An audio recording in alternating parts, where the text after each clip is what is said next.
Hey everybody, Shane here on a voiceover. A couple days after racing here, just gonna rewatch this video and listen to what we did out there and see if we can learn anything from it as we go around the course. We started the video about quarter of the way up the racetrack, so here we are just after the windward mark going downwind towards the bridge. Try to let you all listen a little bit. Every time we jive, it just kills us. Better if you don't have We're just discussing here how every time we jive that we lose so much that it's really worth sailing these straighter, longer lines. lower.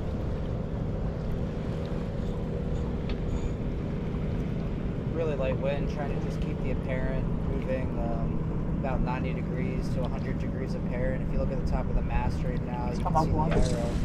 Another good thing to look at is the telltales on the back of the mainsail and the leech. See how they're all flowing right now? Top one's stalling about half the time. That's pretty good. I think as we watch this video, we'll notice we don't pay attention to that enough, and that's a really important thing. Now I'm walking. When you're driving the boat, you can almost look at that top leech telltale in the main and adjust your steering. So if the top is stalling on the main, like it is right now, we can head up a little bit. And if it's flowing really well, that means we're pointing high, and we can actually come down a little. That's how you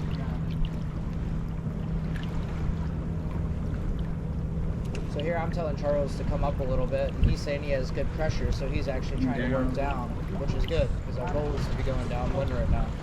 Feel slowing down. Let's head back up. Right now, don't lose the wind's picked up. Let's gain a little speed. Let's head up 2 degrees and get ready. I'm trying to get us a little speed here before we jibe, so we have some speed coming out of the jibe. Nice slow jibe. Let's take a look at the arrow at the top of the mast right now. We're at like 110, 120 apparent. If I remember correctly, we come out of this drive a little bit high, which is good to gain speed, but we might have came out a little too high. You'll see jugs on the right of us, and they're a little lower. So here we are. We're back to that same angle. I think we even head up a little bit more. If you look at the arrow at the top of the mast right now, we're almost going slightly upwind apparent. Downwind we're still going downwind, true. But see how we're closing gauge on the boat to the right of us? We should be moving away from the boat to the right of us, not closer to the boat to the right of us. We don't want to be getting closer to the boat. Right. A little bit. Just an inch. If you look up at the arrow at the top of the mast right now, it's really pointed forwards. And you can also see those telltales on the back of the mainsail that I was just talking about. See how they're all flowing 100% of the time? That means either the main is under trimmed or we're pointed too high. We're trying to go downwind, so we don't want to trim the main more. We want to just turn down a little bit here. We're not getting much more power on this point of sail without trimming the main harder. So we're trying to build speed here, but we're not really trimming the main, which is my fault as the main trimmer. But we're also just pointing a little too high. We're kind of reaching upwind.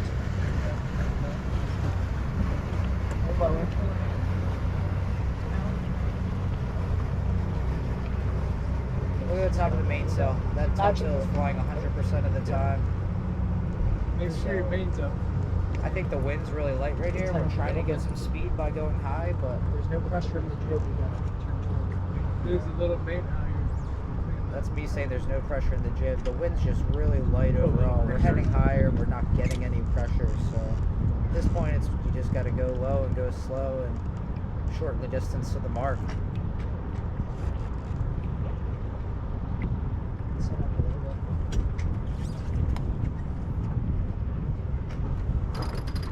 Let you guys just watch this here for a few minutes.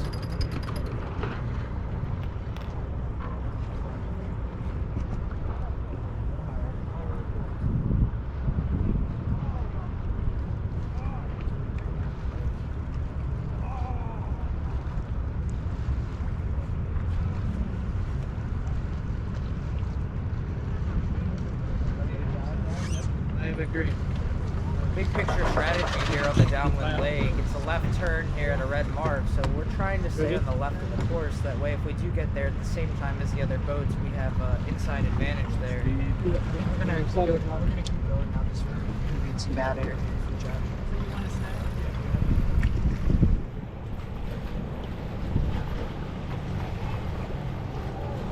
Some of these decisions like that to jive and go back, they have to just be fast, because by the time we set up and do all this stuff to get ready to jive, the boat's already passed, so there's no point in doing it, and that's kind of what happened there, which is alright.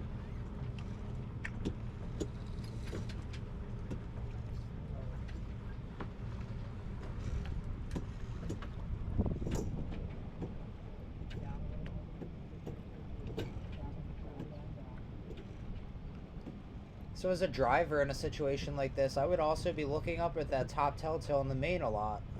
If you notice, like it is right now, that it's flying all the time, that means we're probably too high. We can stall the top of the main a little bit and go downwind. So it's flickering a little bit, but I still think, looking back on this, we're sailing too high right now. We're searching for speed and we don't have to.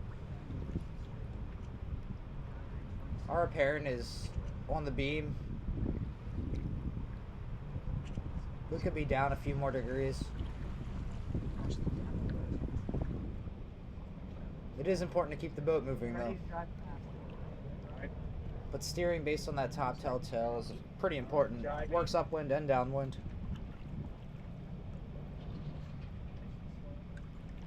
Here's a jibe. Let's talk about this. So nice and slow here, entry. Trying to go downwind with our speed. We want to finish a little faster and higher, so the end of this can be a little faster actually, so we help get the sails full and the speed building quicker. See how we're still turning slowly to the left here? It needs to be a little faster to the left. Almost, you come to that crane for a second on the left there. Just for a second, build the speed up and then come down. The exit of our jibe is too slow. Trying to make that red mark, alright? Right. Gotta make that red mark. We're trying to build our speed after the jibe as fast as we can, and then go to the right course. Right. Here's Velvet Hammer coming back at starboard. So this is an interesting rolls situation here. There's starboard, we're port, right? But it looks like they jibe clear ahead, so keep an eye on this and we'll see how it plays out. They're gonna cross us here anyways.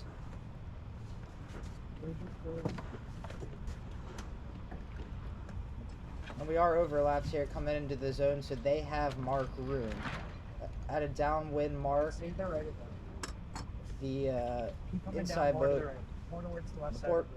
the port boat can get room on you. It's a little bit different than the windward mark. You can come into the mark from either tack and still have room if you're overlapped.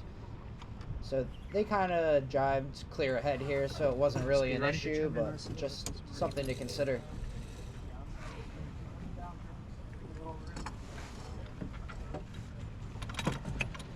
So we're going nice and wide here. No sense of following Velvet Hammer too close to this mark. We want to go wide. We want to have our sails trimmed in all the way before we get to this mark. Watching the skirt here. So watch how high we come up here. I'm talking to the driver here to tell him to come to a very high mode, because the last thing we want us to do here is to end up below the boat in front of us. So it's better to err on the side of coming up very, very high and pinching to hold what's called our lane. So we're very high and we're very slow. I'm cheating in, I'm travelering up just so we can stay here. If we look at the jib right now, it's a little on the loose side. So one, we can tighten the sheet a little bit, and two, we really need to start using the windward sheet. If you look at the angle of the boom and the angle of the foot of the jib, you can see that the jib is open, what, 5 to 10 degrees relative to the bottom of the mainsail or the boom. So we really need to get the bottoms of these sails a little bit more parallel to each other. And you can really see that in this picture, that the jib is sheeted way more outboard than the main. So if we had that jib windward sheeted up halfway, That would allow us to pull the foot of the jib up and still keep the top of the jib open, which would be really good. So we're doing all right. We're holding our lane here, but we're not sailing as well as we can because we're a little under trimmed on the jib.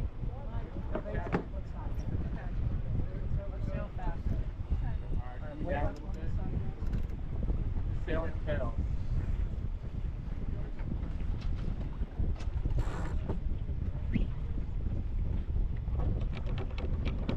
So if you look at the back of the mainsail right now, it looks like the telltales are stalling a little, especially on the bottom of the main, which is kind of rare. That's me tightening it. I don't know why. I'm trying to get us to go upwind, but we're too low right now, which is I'm trying to trim the main harder to get us to go upwind, but really this is a driver thing. So this is one of those things where the main's in approximately the right spot as a driver. You got to glance up there every once in a while and see that, okay, the back of the main is stalled. That means I'm too low for whatever reason. So maybe the jib's a little on the loose side. Maybe the main's a little tight. But just overall, we're too low if the whole back of the mainsail's leech telltales are stalling like that the majority of the time. I really want to see, if we look at the spreaders on the jib here, we really need to start getting the, at the first spreader, we need to be more like on the red or halfway in this spreader.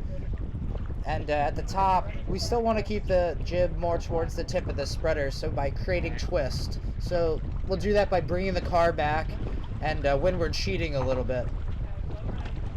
A lot, actually.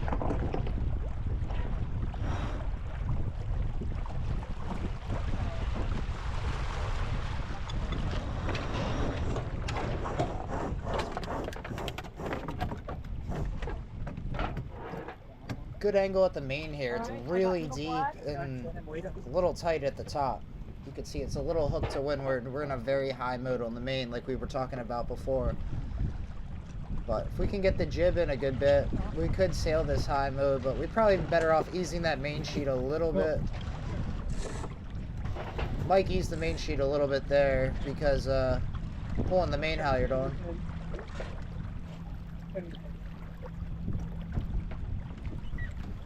Now you can see that top telltale on the main is flying 100% of the time. Looks a little bit better there. Still a very deep mainsail, especially up top. A little backstay wouldn't hurt.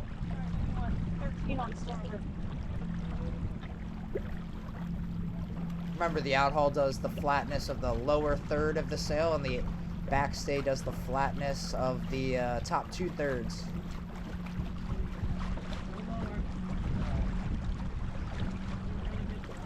You can hear our speed building here. As I'm watching this video right now, I'm just mainly staring at the mainsail. You've got Velvet Hammer over there on the left.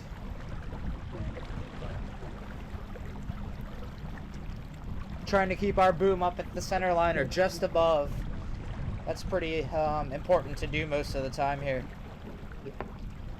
As soon as you get that boom below center line in these light conditions, you're giving away power and height.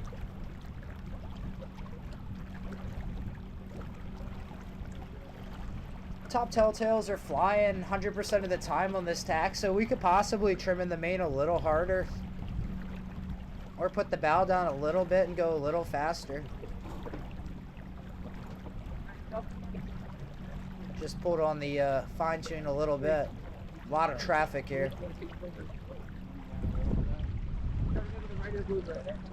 Velvet Hammer was probably going to attack, but they had to like get out of the way of this boat here, so that ended up pushing them back to the left. Now they can't cross. That helped us pick them up right here.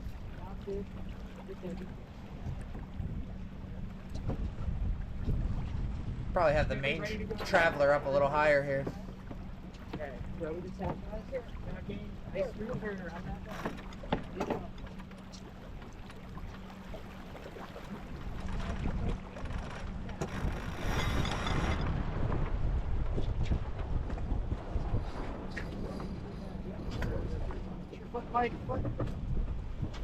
We're transitioning to the outboard sheet here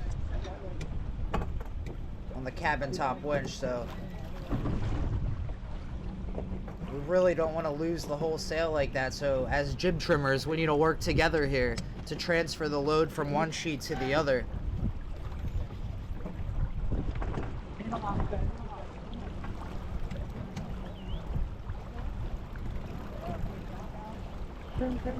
Mainsail is really flat. A lot of outhaul on, a lot of Cunningham on. Let's see how long it takes us all to release that stuff.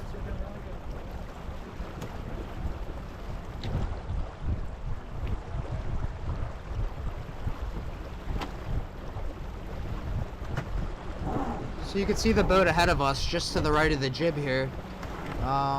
We got a good amount of backstay on, I think, and we're going pretty fast. I think we catch up to this boat for the most part. We'll see how it plays out.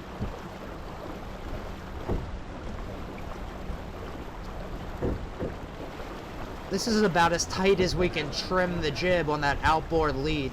You can see how the top of the jib is closed relative to the back of the mainsail. The leech of the jib is pointed to the left, and the leech of the main is pointed up and to the right. We really want to have the back edges of both sails parallel to each other, having similar twist profiles.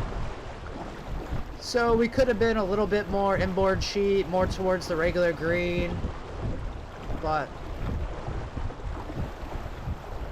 it's not far off. The majority of the sail is looking good. The top's just a little tight. We could start looking at the back edge of the mainsail here to see how the main's set up. Noticing the back of the mainsail right now is stalling. So we're easing the mainsail out a little bit.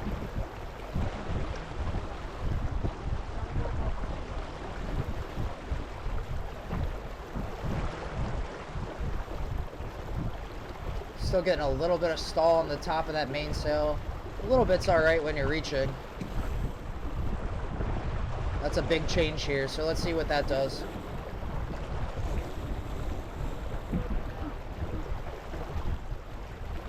I think as a crew here, we all decided that that big change slowed us down a little bit.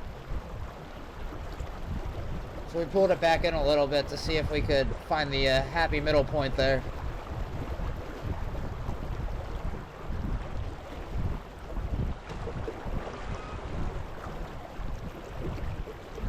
Here's one of those situations by doing too much might have ended up hurting us. Not sure exactly, because I think we are still catching up to this boat, but just something to consider.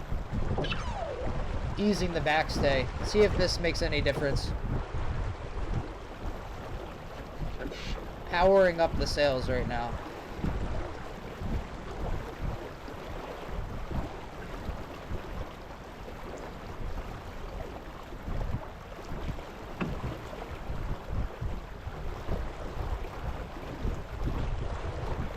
It's hard to say if adding that extra power helps us go a little faster, or if having flatter sails allows us to have a little higher top speed on the reach.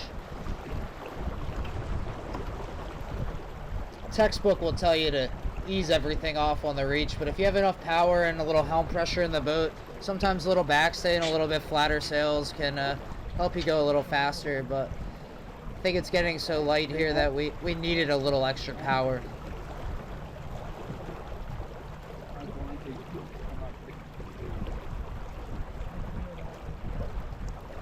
Look up at the mainsail now and you'll notice that the back edge is really stalling. I think I made that adjustment on the mainsail based on trimming the jib here. I knew I had to ease the jib, so if I'm sitting here watching the jib and know I have to ease the jib, then I'm probably going to have to ease the main too, because they move together.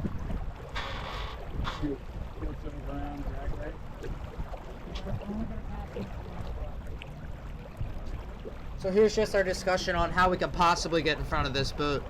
On a reach leg like this, you're really not going to pass the boat to leeward, so we're trying to head just enough to the left that if we did catch up, we would pass them. We don't really need to make an abrupt turn to the left here, but we want to, if anything, start moving slightly to the left on them, which will allow us to get there a little faster and potentially get their wind. Back edge of this mainsail is still stalling a good bit. we're trying to get power out of it that just doesn't exist. So we really need to ease the vang, ease the sheet, go a little slower. You see the boat in front of us has much more twist in their mainsail. So we either need to have the boom way more out or ease that vang a little bit. Close there. Nice. Straight. And lower. Up on. Look at the red telltale on the bottom. The main is flying pretty good for the most part, so twist is probably the answer. We can power up the foot of that mainsail a little bit. Really shifty here.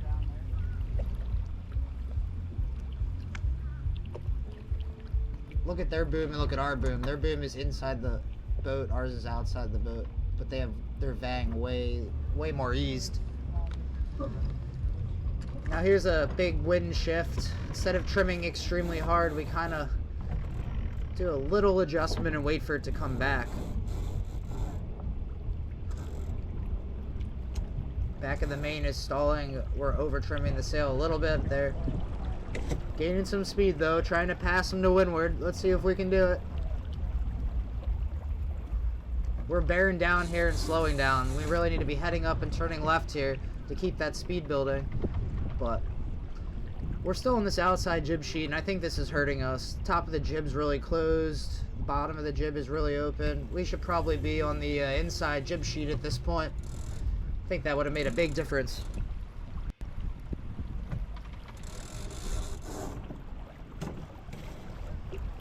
So we're finishing off the club here on the right side of the screen. I think around this point in the race we realize that, yeah, we're probably not going to pass them by doing what we're doing. So we consider doing something different and maybe trying to go low of them here, you know. One thing's not working, try something else.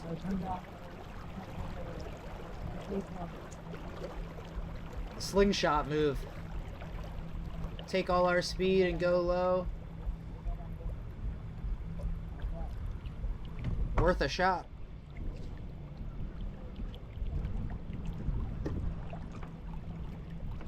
See how open their sails are? Their sails are twisted and really loose. Ours are really tight. In this lighter wind, we really need to have more twist. Yeah.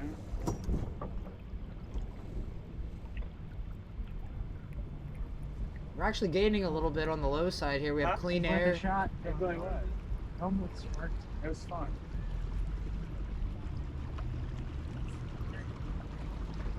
What's up, Doug? Hello. Is that the main? Doug's got his Ulma main there, way flatter. We're discussing switching over to that. We'll see what happens over the next year. Yeah. That was tricky.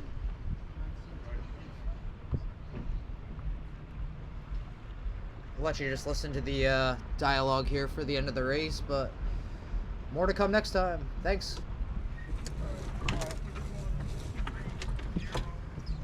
You didn't even say our name.